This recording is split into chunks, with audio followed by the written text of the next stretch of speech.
Hello tout le monde, aujourd'hui on se retrouve comme d'habitude pour ajouter une nouvelle corde à votre arc et vous montrer comment vous pouvez utiliser N8N et WhatsApp pour en créer un chatbot. C'est parti. Voilà, donc on se retrouve sur notre petit logiciel N8N pour aujourd'hui. On va y connecter WhatsApp afin d'avoir les bases pour en créer un chatbot par la suite.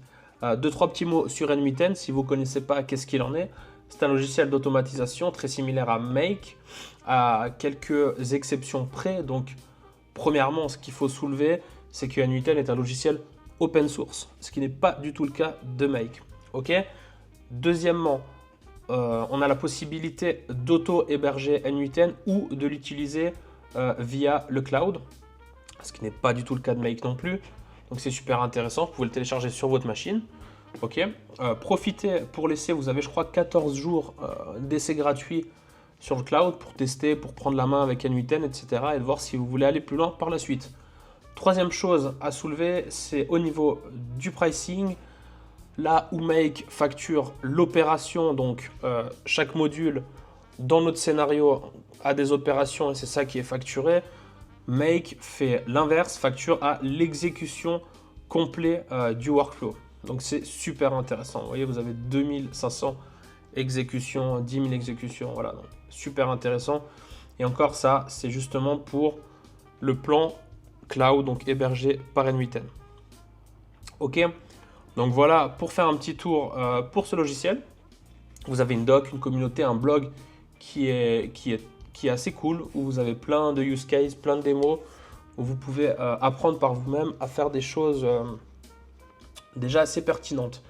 Ok. Donc, pour notre cas d'aujourd'hui, donc on va connecter notre WhatsApp à N8N, brancher un agent IA et voir comment tout ça fonctionne. Ok, donc on va commencer notre scénario et premièrement, ce qu'on va vouloir faire, c'est créer cette connexion entre WhatsApp et notre scénario N8N. Et tout ça, comment on va le faire? On va voir sur notre petite documentation qui nous est fournie par Meta, je vous la mettrai en description. Donc c'est tout simple, on va vouloir créer une demande GET avec la méthode GET ici, vous voyez, à l'URL donc de notre webhook. On va l'insérer sur notre plateforme MetaDeveloper. Ensuite, on va vouloir répondre avec un webhook response en passant cette variable ici. Ok? Donc, on va faire tout ça déjà pour pouvoir créer cette connexion et pouvoir interagir par la suite. Donc, on crée un petit webhook, comme on vient de dire. Tout simplement, on peut le laisser en test pour l'instant, on le mettra en production par la suite. Je vous montrerai, on devra juste changer l'URL. Méthode, on a dit get. Le pass, vous choisissez ce que vous voulez. Moi, je vais mettre chatbot YouTube. Ok, l'authentification, vous pouvez laisser none. Et la réponse, vous ne laissez pas immediately, mais vous mettez bien using response to webhook. Ok. Ensuite, on va ajouter justement ce webhook response. Et on va le laisser comme ça pour l'instant. On va juste faire fonctionner le scénario. Donc, on copie l'URL qui est ici. On vient tout simplement la coller. Donc ça, c'est l'interface de Meta. Encore une fois, je l'ai déjà fait dans la première vidéo. Donc si vous ne savez pas comment créer l'application basique, je vous renvoie vers la première vidéo. Ensuite, vous arriverez à cette interface. Ça prend littéralement 3 minutes. Hein. N'hésitez pas à aller voir tout ça. Vous venez dans Configuration, ici. Et là, on va pouvoir insérer l'URL de notre webhook qu'on vient de copier dans N8N. Donc voilà, on y est presque. Ça met un peu de temps à qu'il se réveille. Voilà, donc là, on ajoute l'URL qu'on vient de copier et le token de vérification. Vous pouvez mettre ce que vous voulez. Je mets 1, 2, 3, 4, 5 pour le test. On vient tester notre workflow. Donc là, il est en attente finalement de recevoir de la data. Nous, on va l'envoyer. Là, vous verrez que ça ne va pas fonctionner. C'est normal. Pourquoi? Donc, on a bien reçu de la donnée, mais on n'a pas envoyé la réponse souhaitée. Donc, on n'a pas envoyé hub.challenge. C'est ce qu'on va faire maintenant. Maintenant qu'on a de la donnée et qu'on peut choisir la variable ici, on va sélectionner du texte. Et dans le body, on va venir ici, vous voyez dans notre webbook ici, on a toute la donnée qu'on a à disposition et on a bien ce Hub Challenge ici dans les queries. Donc on va venir sélectionner cette variable-là, on la met ici, on close tout ça, on teste le workflow une deuxième fois et là vous verrez que tout va fonctionner correctement, on n'a plus d'erreur et la connexion a bien été faite. Vous voyez? Donc là, on a fait la connexion, tout est OK. Au niveau de N8N, également, tout est OK. Donc on place ça ici, on n'en aura plus besoin, la connexion a été effectuée. Maintenant, on va partir sur un autre webbook. Si on vient de nouveau dans notre petite documentation, on voit quoi? On voit que quand on continue, on va vouloir, voilà, tu vois, lorsque vous configurez votre produit webbook, vous vous abonnez à des fields, donc on va voir tout ça, spécifiques d'un type objet, par exemple le champ photo, de l'objet user, etc. Et à chaque modification de l'un de ces champs, donc également du champ message, hein, nous enverrons votre point de terminaison une demande post. Ok, donc on va créer un webbook avec la méthode post afin de réceptionner dès qu'il y a un nouveau message. Ok, donc la documentation est bien faite, hein, n'hésitez pas à la consulter. Si on vient ici, donc on voit qu'on a plusieurs champs à disposition. Vous voyez, account, alert, flow, etc. Et nous, on va venir activer notre field message. Donc vous venez ici, vous vous abonnez à ce champ, ok? Une petite goutte de café, ça fait toujours plaisir. Ensuite, d'une fois que ça c'est fait, on va venir sur notre petit N8N et on va venir justement vouloir capter ce message. Donc on va créer ce nouveau webbook selon la documentation qu'on vient de consulter. Ce nouveau webbook, du coup, comme on vient de dire, on peut laisser le test URL comme ça, on changera par la suite, c'est pas grave. Ensuite, on va choisir comme méthode de requête, on va choisir post et non get, très important. Ça nous est spécifié dans la doc.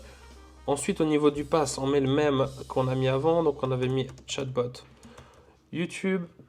Authentification, on peut laisser none. Et la réponse, cette fois-ci, on va dire que quand le dernier nœud est terminé.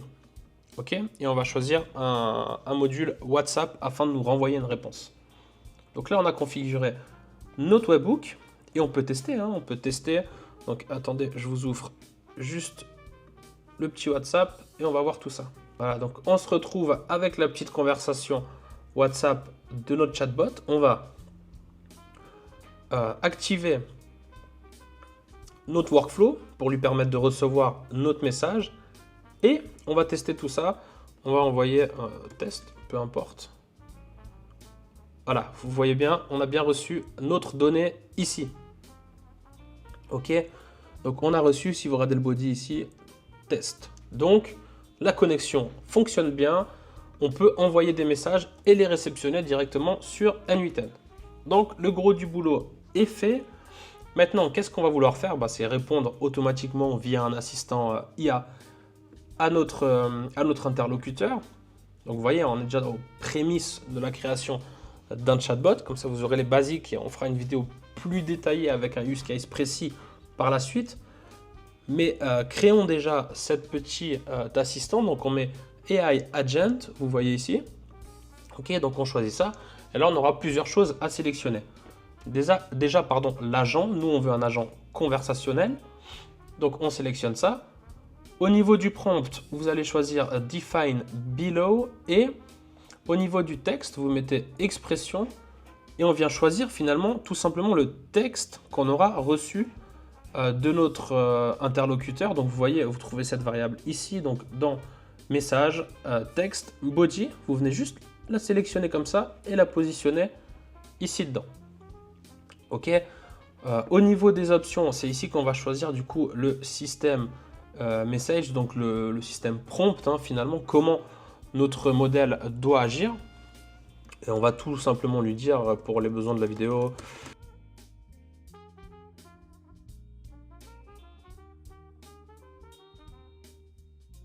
Mais c'est ici que vous allez mettre votre prompt. Si vous voulez par exemple que si vous créez un système de service client, etc. Enfin, toutes ces choses-là, c'est ici que vous promptez la base de votre agent. Ok.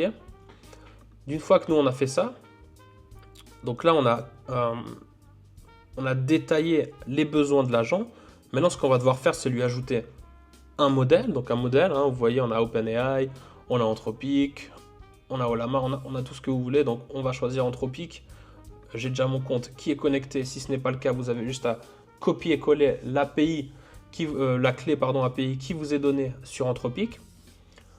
Vous choisissez ici, donc Claude 3.5 Sonnet, ok, ça c'est bon. Au niveau de notre modèle, il a été sélectionné. Vous voyez, on a ça, on a ce petit module là qui s'est créé when chat message est reçu. Donc ça, on n'en a plus besoin parce que notre message, on le reçoit directement sur notre webhook ici. On peut le delete. Ensuite, on a la petite case memory qui va nous permettre, enfin qui va permettre à notre agent de garder en mémoire une partie de la conversation. Ok, donc pour ça, vous pouvez choisir Windows Buffer Memory ou Redis par exemple si vous avez une base externe, mais la simplicité c'est de choisir Windows Buffer Memory. On va choisir au niveau de l'ID de la session. Donc on va choisir ici, on remet Define Below. Et au niveau de la key, on vient choisir, donc on vient mapper tout ça et on vient choisir notre numéro de téléphone. Hein, vous voyez ici WhatsApp ID au niveau du contact. Comme d'habitude, on vient glisser-déposer. Tout est vert, tout est en ordre. On n'a pas de petits panneaux ici. Attention. Au niveau du contexte, vous voyez, ça va être le nombre de messages qu'il prend en considération dans son contexte, donc avant sa réponse. On va mettre à 10. Et on a configuré notre agent. Le tool, on n'a pas besoin de le sélectionner dans un premier temps. Donc là, notre agent est prêt, il va nous répondre. Donc on va tester tout ça. On teste le workflow et on lui dit salut, ça va, jeune. Là, vous voyez, ça démarre. Voilà, donc notre agent, effectivement, il ne nous a pas envoyé la réponse parce qu'on n'a pas encore sélectionné le module WhatsApp, mais on peut déjà voir la réponse qu'il nous a créée. Salut, ça va bien, merci, et toi, comment ça va? Ok, donc l'output, pardon, vous le trouvez ici. Maintenant, ce qu'on veut, c'est répondre à notre interlocuteur, sinon ça n'a vraiment aucun intérêt de juste générer un message. Donc, pour ce faire, on va ajouter un petit module que vous trouvez de nouveau sur la droite, donc le module WhatsApp Business Cloud. On l'ajoute, on dit qu'on veut send message, donc envoyer un message. Et là, vous aurez, comme d'habitude, des paramètres à remplir. Donc, si vous n'avez pas fait votre connexion entre votre compte WhatsApp Business et N8N, je vous laisse aller voir de nouveau. Je crois que dans la première vidéo, je montre comment le faire. On a juste des ID à copier, etc. C'est pas bien compliqué. Allez le voir. Donc, moi, j'ai ma connexion qui est déjà faite. Ensuite, ressources, on laisse message. Opération, évidemment, send. Sender phone number or ID. Donc là, si vous avez déjà fait vos tests, il est ici, déjà sélectionné. Sinon, attendez, je vais vous montrer. On va brancher tout ça comme ça. Je vais avoir accès au mapping. Voilà, donc ici, vous pouvez également mettre expression. Et vous voyez ici, vous le retrouvez. Tac, tac, tac. Ici, vous avez... Mince, je retrouve plus. Attendez. Voilà, au niveau des métadatas, vous avez le phone number ID et le phone number display, donc qui est le numéro de téléphone. Vous voyez, c'est la même chose. Vous pouvez mettre également l'ID comme précisé ici. Le numéro de téléphone de votre interlocuteur, du coup, vous avez à mettre ici. Donc là, vous mettez expression et vous passez le numéro de téléphone que vous trouvez ici, WhatsApp ID. Donc on va le mettre là, tac. Voilà, c'est fait. Message type, on veut envoyer du texte. Et au niveau du text body, donc c'est le message qu'on va vouloir retourner à notre interlocuteur. Là, c'est tout simple. On va juste lui mettre du coup l'output de notre agent IA qu'on trouve ici. Et tout est en ordre pour notre petit scénario afin d'avoir les bases d'N8N et de connexion WhatsApp, etc. Ok? Donc là, on est bien. Ce qu'il nous reste à faire, donc comme on a dit, ça on n'en a plus besoin. On va d'abord revenir sur notre webhook.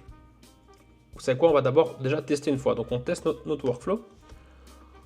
On lui redit comment ça va. Et là, il va nous redéclencher. Donc on a bien reçu, tac, il crée la réponse. Et cette fois-ci, il l'envoie. Et bah, on l'a bien reçu, ça va bien, merci de demander. Et toi, comment vas-tu aujourd'hui? Ok, donc vous voyez que là, on discute déjà avec notre agent. Mais maintenant, si on envoie un message, ça ne va pas fonctionner parce qu'on n'est pas en mode production. Le workflow est inactif. Ce qu'il nous reste à faire, c'est venir changer notre webhook. Là, on a un webhook de test. Nous, on veut le passer en production pour activer le scénario et que tout fonctionne correctement. Donc, on vient dans notre petit webhook, le premier qu'on a créé, donc le get. On le passe en production ici. On vient copier le nouvel URL qui nous est donné. On retourne sur notre plateforme et on vient le coller ici comme on a fait pour le webhook de test. Ok, vous voyez, il y a juste le test qui s'est enlevé ici. On vient revérifier le token, donc on remet ici 1, 2, 3, 4, 5. Et donc en production, magnifique, on va activer notre workflow et on enregistre. Donc pourquoi ça n'a pas fonctionné? On va voir tout ça. Parce qu'il est encore en test. Ok, donc nous, ce qu'on va vouloir faire, c'est le passer en production, activer le scénario et venir vérifier et enregistrer ici. Voilà, pardon. Donc vous voyez, on le passe en production, on active le scénario, on envoie notre webhook, pardon. Donc comme on a fait au début. Là, tout est bon, donc il est actif. Ensuite, on vient ici sur notre webhook, au niveau de notre scénario, qu'on vient passer en production.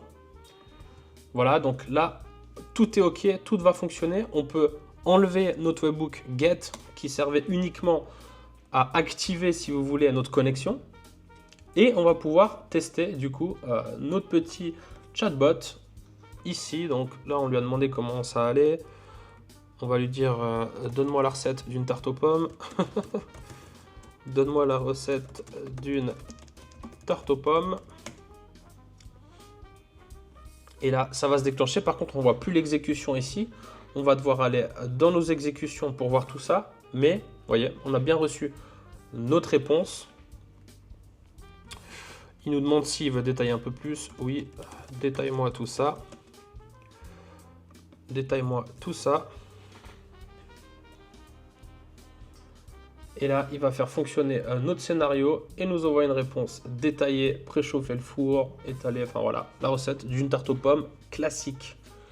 Voilà, donc on a créé notre petit scénario, tout fonctionne, on a vu les bases, d'N8N, comment effectuer notre connexion via WhatsApp. Et ça sera déjà un bon début pour aujourd'hui. Voilà, j'espère que cette vidéo vous aura plu et qu'elle vous aura apporté un maximum de valeur. Si ce n'est pas déjà fait, un petit pouce bleu, un petit like. On fait sauter l'algorithme, c'est le but. Et surtout, n'arrêtez jamais d'apprendre, c'est super important. Bye bye.